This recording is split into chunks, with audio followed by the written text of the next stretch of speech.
Assalamualaikum warahmatullahi wabarakatuh.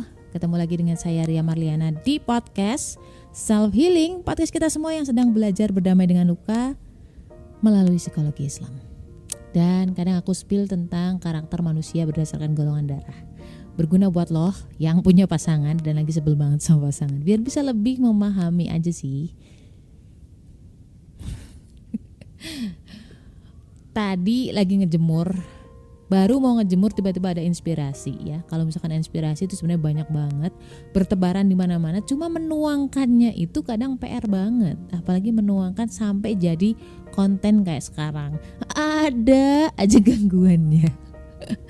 Dan kali ini aku bakal ngebahas tentang sesuatu yang disebut dengan insecure. Buat kamu yang mungkin di usia rentang waktu berapa ya? Sekitaran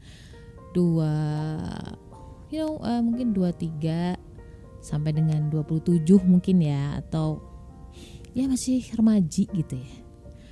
Ada beberapa orang yang merasakan insecure, kayak aku gak cantik, aku minder, aku gak pantas punya banyak teman, aku gak pantas dicintain dan lain sebagainya. For information, di podcast gue yang paling bawah-bawah sebenarnya tuh udah banyak ngebahas tentang itu. Tapi mungkin ya udah saking tenggelamnya, apalagi podcast gue juga udah mulai tenggelam ya, curcol.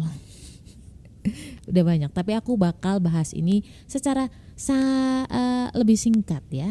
So stay tune, jangan kemana-mana, insya Allah.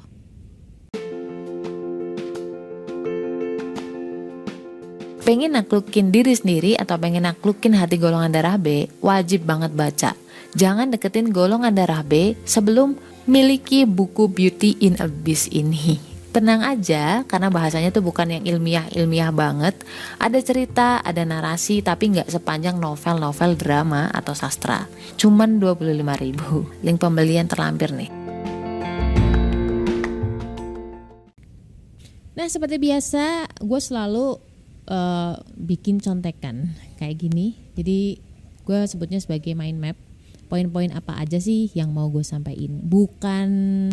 Bukan kayak tekstual gitu, enggak, tapi poin-poinnya biar gue tuh runut, ada kerangkanya gitu, ada outline-nya. Nah, ngomong-ngomong soal outline nih, sebenarnya tahu nggak sih bahwa ada hubungan antara mengobati insecure kamu saat ini, merasa nggak cantik, merasa nggak worth itu untuk jadi di teman, nggak pantas untuk punya teman gitu ya. Itu ada korelasinya juga dengan kita sebagai seorang muslim. Ada yang bilang bahwa cantik itu relatif, jelek itu mutlak. Gue gak paham soal itu sih, jujur aja nih.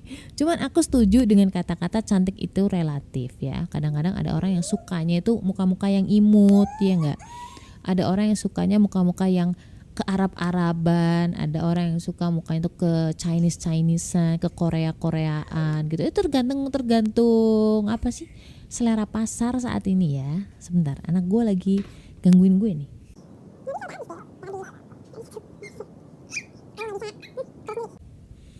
Jadi gue nggak menampik bahwa gue pernah mengalami masa-masa minder dari gue kecil sampai dengan mungkin usia gue tuh baru merasa free gitu ya dari keminderan dan segalanya itu setelah usia 30 tahun setelah gue resign dari bank. Percayalah bahwa itu semua ada masanya, ada psikologisnya ketika insecure kalian itu hilang di telan bumi. Tapi gue akan cerita perjalanan gue secara pribadi, bagaimana gue bisa menghilangkan namanya insecure dari sisi kecantikan ya. Jadi gue dulu pernah ngerasa bahwa gue nggak cantik. Ya memang nggak cantik sih. Maksud gue tuh apa ya? Lebih cenderung minder gitu. Maksudnya gini. Emang sih menurut banyak orang nggak cantik gitu. Tapi kan sebenarnya itu nggak problem selama lu nggak masalah ya. Karena itu gue dulu mempermasalahkan itu. Gue mempermasalahkan bahwa gue nggak cantik gitu.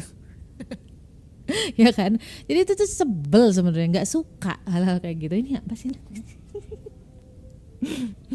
Nah, berkaca dari kata-kata bahwa cantik itu relatif kan. Sebentar, ada tugas negara.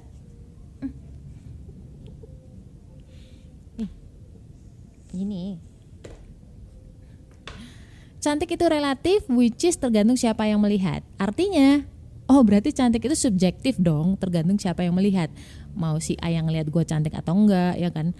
Mau si B, si C, si D, dan termasuk diri gue sendiri gitu. Bagaimana cara gue melihat diri gue gitu.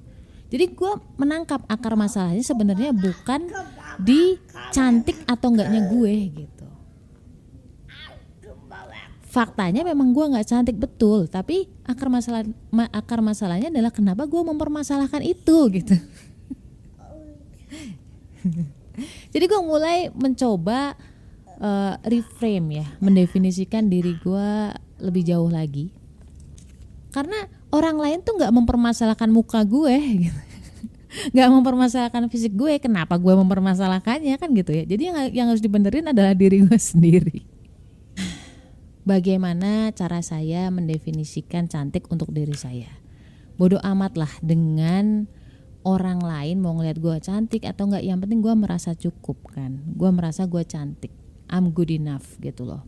Dan dari situlah gue mulai berdoa nih sama Allah, karena secara akal iya sih gue tahu bahwa sebenarnya yang harus dibenerin adalah diri gue gitu. Tapi kan nggak serta merta alam bawah sadar gue atau hati nurani gue mengikuti apa yang akal gue omongin gitu. Dan gue percaya bahwa yang maha membolak-balikan hati adalah Allah. Dan dari situlah aku berdoa sama Allah, ya Allah tolong bantu hamba agar gak minder lagi tentang cantiknya gue. Dan sejak saat itulah pelan lambat laun ya, gue gak ngerti berapa lama tepatnya, tapi tahu-tahu gue gak ngerasa insecure lagi. Percaya gak lo? Jadi intinya adalah kenapa gue mempermasalahkan itu soal cantik. Kemudian yang kedua, percaya bahwa yang membolak-balikan hati yang bisa menyembuhkan hati gue adalah Allah, termasuk rasa insecure itu. Mau insecure soal karir, pendidikan, kecantikan, fisik, kekayaan, apapun itulah. Itu cuman Allah yang bisa nyembuhin. Dan aku berdoa sama Allah. Dan aku percaya dengan salah satu hadis bilang bahwa Allah itu gak melihatmu dari harta dan juga rupamu gitu. Yang Allah lihat adalah hati lo gitu. Dan dari situlah aku mulai mencari, sebenarnya bukan ridho gue yang gue cari, bukan saya meridokan diri saya seperti ini, bukan. Tapi saya mencari ridhonya Allah. So udah gitu dulu, karena gue digangguin sama anak gue yang kecil. So apapun masalahnya, lari ke Allah, cari Allah, jadikanlah Allah tujuan. Insya Allah itu tuh mengobati apapun penyakitmu, baik batin maupun fisik. La haula wala quwata illa billah. Stay love and assalamualaikum warahmatullahi wabarakatuh.